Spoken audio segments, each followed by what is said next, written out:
Okay, so I'm the last presenter. I hope that I can still awaken you with all the presentation that I have here. Yes, as mentioned, we were lucky that we were selected as a capital city designer. And I think this presentation is pretty much not the same relocation and also sort of like displacement issues that happened in the previous two speakers. This is actually very managed, very conscious, it's very strategic move that our government trying to move from Jakarta to Nusantara. And I'm not talking about the whole 11 million.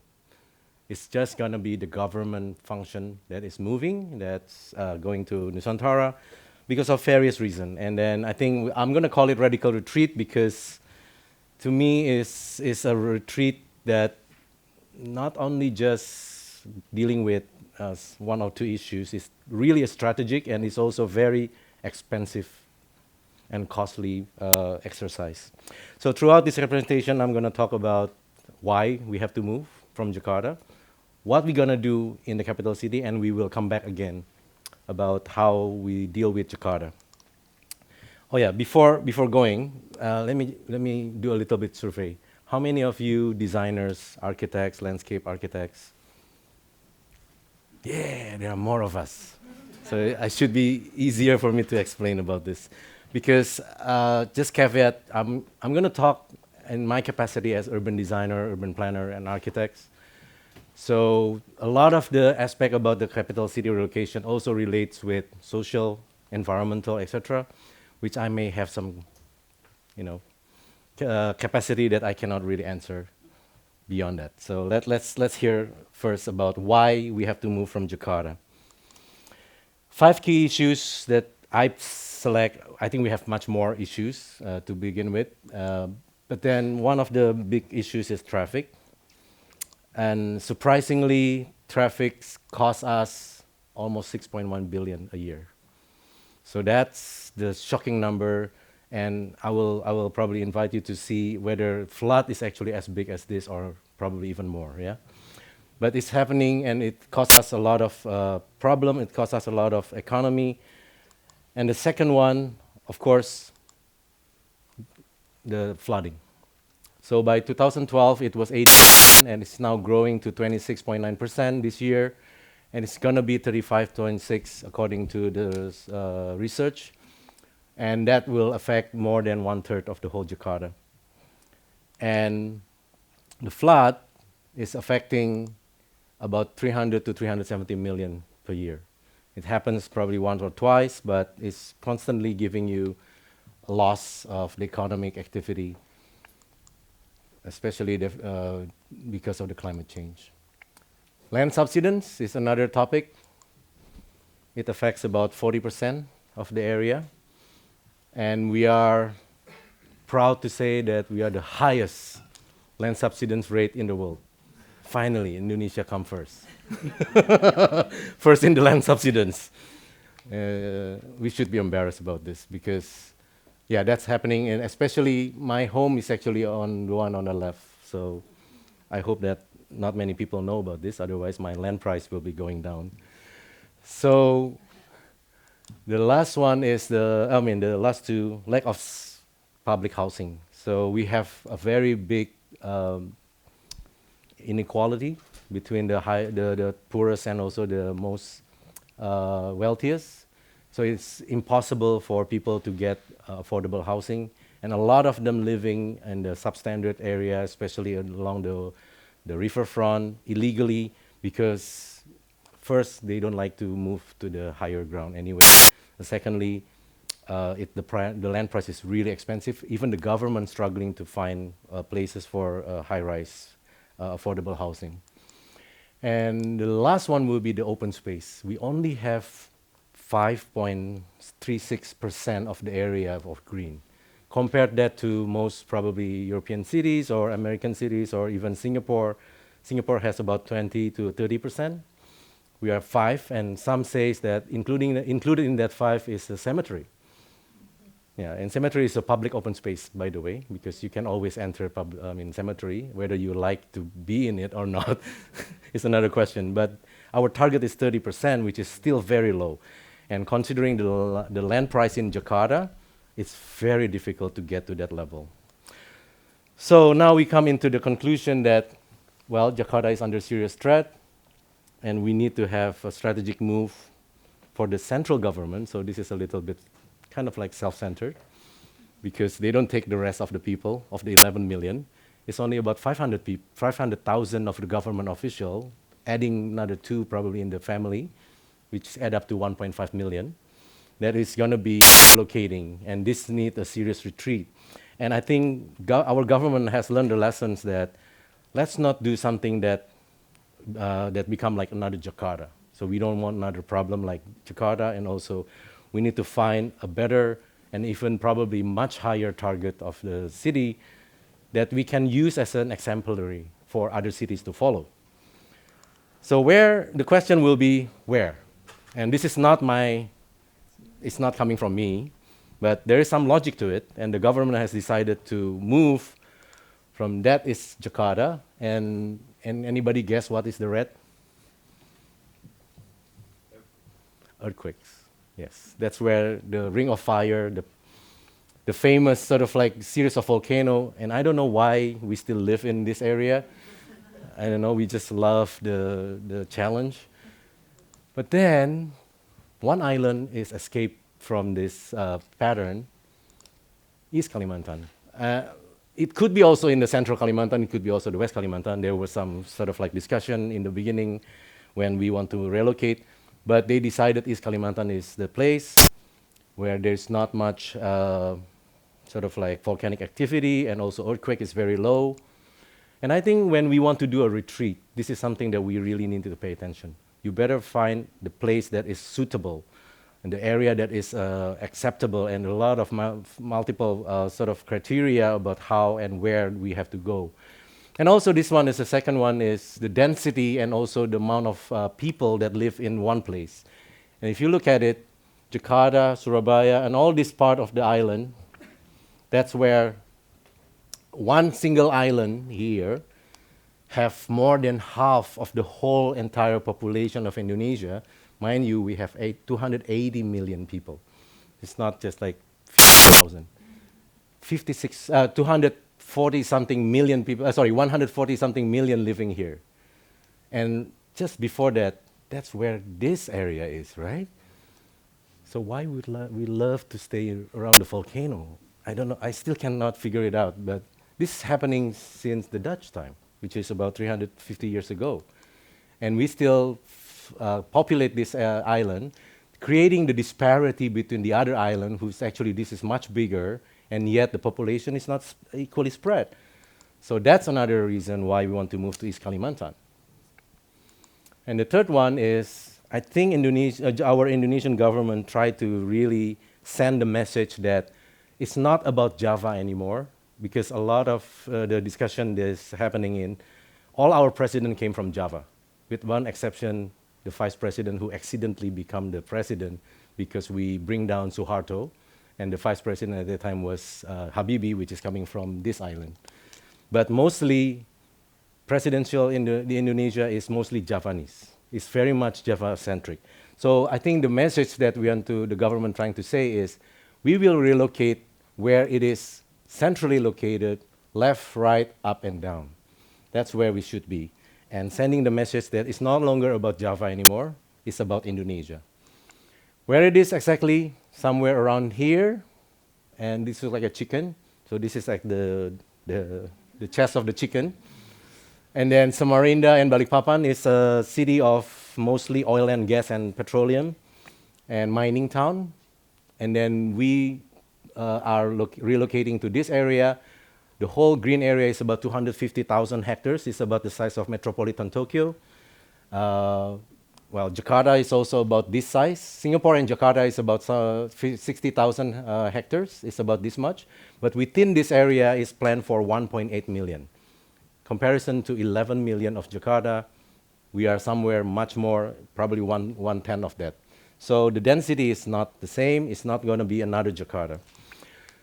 So our president thinks that the capital city is not only about relocating the people and also the physical move, but it's also a transformative. I think your mention about the transformation, right? So that's also what we're trying to do.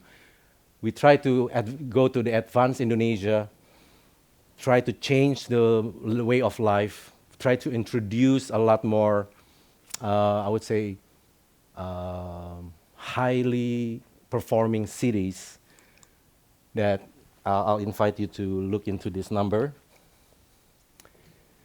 and tell me that is it something that we can achieve. Carlos Moreno is 15 minutes, by the way. So our government say, oh, if the Paris can be 15 minutes, we should be 10 minutes because we are bigger, we are smarter, we are better than them.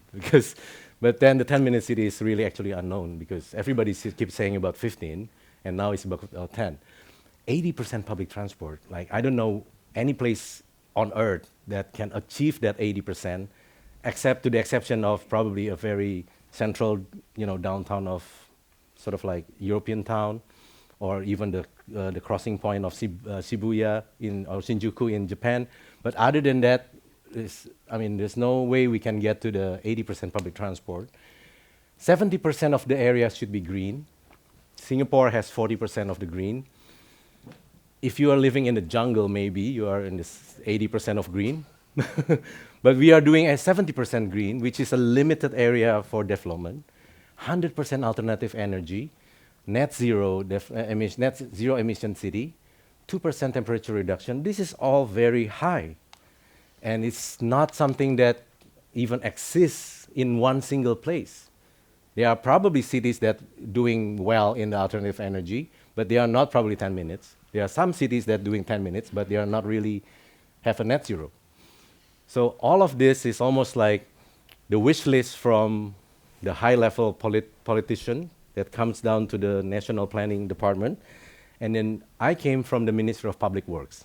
We are the contractors. We are the guy with the real sort of like rolling our sleeve and digging the dirt, right? So when the minister came to me, hey, Sibarani, you are the winner. Here's the brief. Make me a city that looks like something that can answer to all this. So that's the starting of my nightmare of being a winner. But then at the same time, I drew this plan. Of course, we have 6 weeks to do this, and we have to select a location. And then voila, we are the winner, of course, through the very rigorous competition stage. We came up with the idea of Nagara Rimba Nusa. That means the city that is situated in the forest and in the form of archipelago, something that is inherent to our culture. We are Indonesian. We have 17,000 islands, by the way. So it looks that we are kind of, I think we need to bring this archipelago as part of our identity. Everybody in Indonesia live in an island. And the shape of this plan is also surrounded by water, surrounded by the forest. But I also dare to actually challenge the fact that we should be near the water, because 60% of our cities in Indonesia is by water, or either lake, or either river, or either also ocean. So when we actually do this plan, we can use this as a learning lesson for other cities, and we can put all the best practices to do the cities that can handle issues of climate change, issues of sea level rise. The city is budgeted for about, I think, 20-something billion US dollars in construction. So if we have that kind of amount of money, if we really want to do it, I thought by putting it there, we can learn something from it, we can actually use it for good use. But then, of course, reality hits. People are screaming, saying that the sea level rise will bring the sea level to, some even scare me to say that it will go up to 7 meters above sea level. So I don't know. By 7 meters, Tokyo will be underwater, San Francisco will be underwater, New York will be underwater. But they say that it's better to be away a little bit. So this is part of the strategy of retreat as well. I think we have to put some wisdom. To be free from flood, we go up, avoid the mangrove area, which is sensitive. The new location is in the upper hill, is on the elevation of 30 all the way to 80. It's hilly area, but it needs to be looking the same. So that's also another thing that with the government. because you were selected with this plan. You have to actually do it the same way. At this one, I didn't really know the contour is, but later on we figure out the contour is like this. So another headache that I have to deal with. It's all undulating, like a sort of like a skin of the dog, you know, the dog that has all the wrinkle. A little bit of the environmental value is left in there, which is the riparian. The rest is this actually, just to correct, I mean, just to bring the facts that this is not a primary forest. This is a production forest, a paper pulp trees, eucalyptus and acacia. The undulation looks gentle, but in reality it's actually pretty difficult to deal with. So we set up several sort of principles. One, we try to keep all the high ground. And I think this is something that if we want to retreat, we might as well do it in a very delicate way, in also nature. Sort of like we try not to go against the nature, we try to embrace the nature and work around the nature. Making sure the riparian is also intact. All of this fully, we identify where they are. Build also the road system that is going around them and identifying this area to be always allowed to be not built, but then also with minimum sort of intervention. You can't really force grid or any kind of rectangular road system. But we need certain structures. I think this is something that we also, in capital city, there is a tradition of putting certain formality or civic spaces. But we don't do it everywhere, just do it here. And some says that access is very Western, like the Washington Mall, the Canberra or Chandigarh, that was actually identified by Corbusier. But we do have our own axis as well, where we actually connect between man to the God, because Indonesia is, if you are atheist in Indonesia, you go to jail, basically. You have to pick a religion, you like it or not, just pick one, at least, in the ID, because they put our religion in our ID. So we need to actually respect the higher being. The relationship between man and man, the relationship between man and nature, which in Bali, they have it as Trihita Karana. In Yogyakarta, they also have it as an axis to the mountain Merapi. In Bandung, they also have it as a relationship to the mountain Tangkuban Perahu. So it is inherent in Indonesia. It's just we haven't really publicized it very well. But then we also have the executive, legislative, and the adjudicative. We really think that it's also part of this axis that we developed. So that's the only area that has some formality to it. You will see it in the next few slides. But then the next one is trying to answer to that 70% of green. Where is that 70%? It could be just a big chunk of green like Central Park in New York, but it can be also in the form of this very organic riparian that we actually identify in the beginning. And that riparian in and out of the neighborhood, making it 10 minutes accessible through any development that is coming around here. You can always have an access to the park. The green and blue finger can be also a wind corridor, can be also an animal corridor, it can be also ecological corridor. But this process is pretty painful because we have to identify this. So we cannot really put cookie cutting, copy and pasting. So you have to identify this. Any place in here is always unique. And then we try to put in mixed use, try to bring people together, try to bring the function as a more mixed, so you reduce also transportation costs of going to the school, going to the working. You try to mix it to bring them closer so they don't need to travel that much. And then we start with also public transport first. Shuttle bus, LRT, autonomous BRT, bus rapid transit, autonomous minibus, airport train. So we plan this ahead. We identify where the stops. We identify where the walking radius.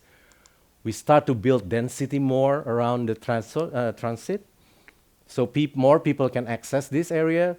So hopefully this will help to come up with the 80% public transport and also the 10 minutes walking distance.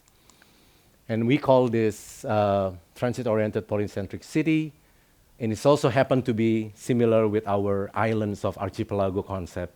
So it looks like this as a drawing. It's a very pretty pictures. It's like, you are living and surrounded by the nature. It's almost like an island of archipelago of development area in overlaid on the nature. That's a nice drawing done in 2021. In 2021 and early 2022, we start to develop the more sort of defined area. This is the axis. And then we also put in green building. We also bring in the connectivity between the building. We intertwine water, making sure that we don't cut the riparian. And that plan, within 2.5 years, become reality. It's already started to be built. This is last year, November. So by now, there are more, especially trees.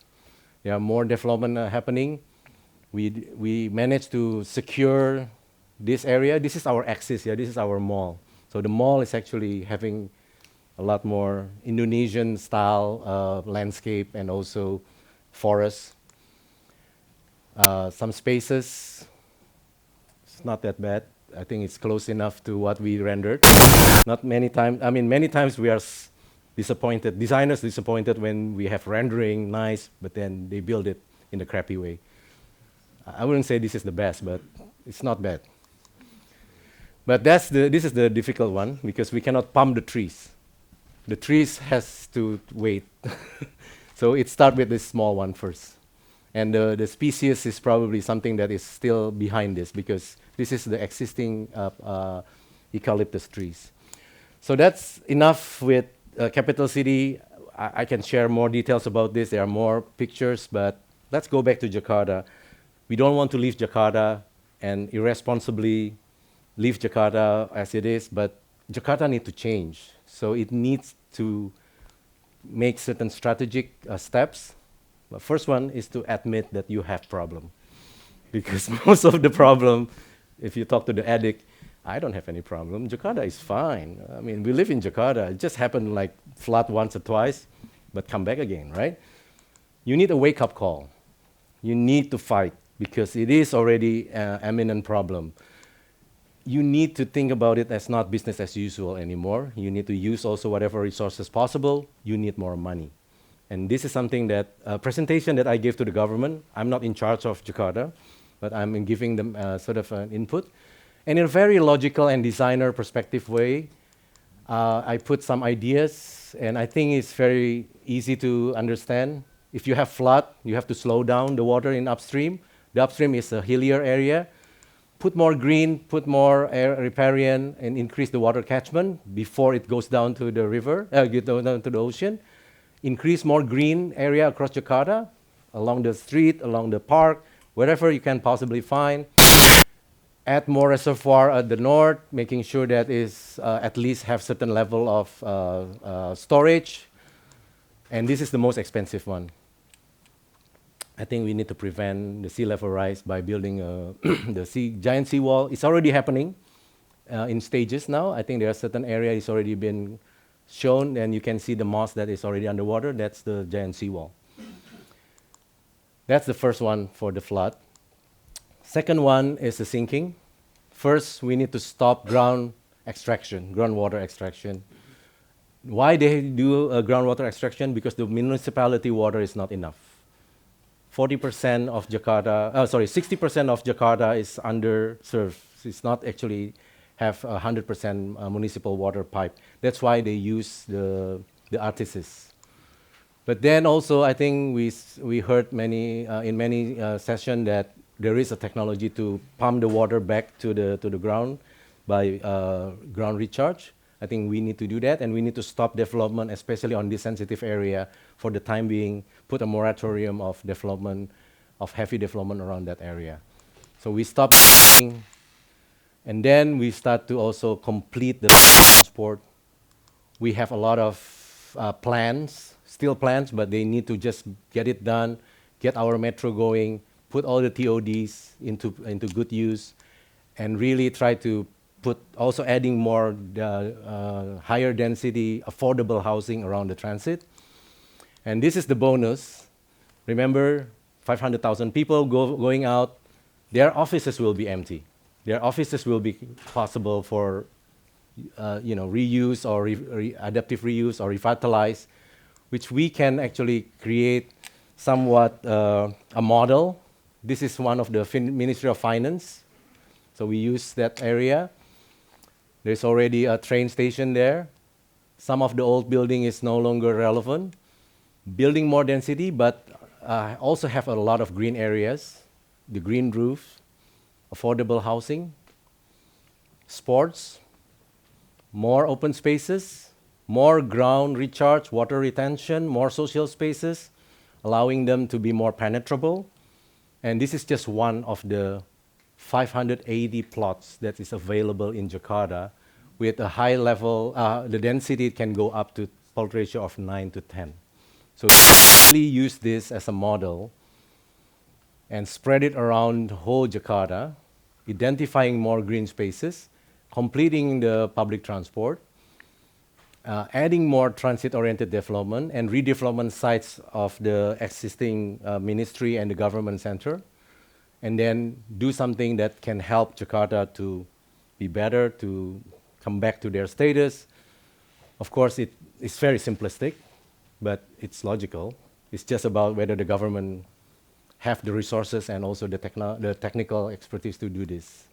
So in conclusion, Jakarta to Nusantara is retreat, yes, but it's also a geopolitical balancing act.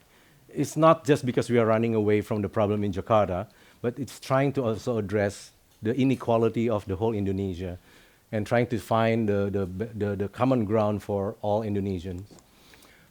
And it's also a golden opportunity that we have to put the best people, the best analysis, the best technical tools in planning and design to make sure that we don't repeat the mistakes that we have in other cities. And sometimes we don't need to go out to see the concept. Sometimes you look down inside the culture that you have, the wisdom that you have, while embracing the future as well. And it's still a work in progress. I'm not saying this is a successful project, that you have successful, unsuccessful, we don't know yet, because not many people, we only have 7,000 people relocating, so it's still not yet completed, and it needs political will and strong determination. And Jakarta needs to wake up. They need radical response. They need to actually, as the central government move out, it's actually a slap in their face, because now they are not special anymore. There's not capital city anymore. And I just quote Mandy Hale here: growth is painful, change is painful, but nothing as painful as staying stuck somewhere you don't belong. With that, thank you very much. Thank you.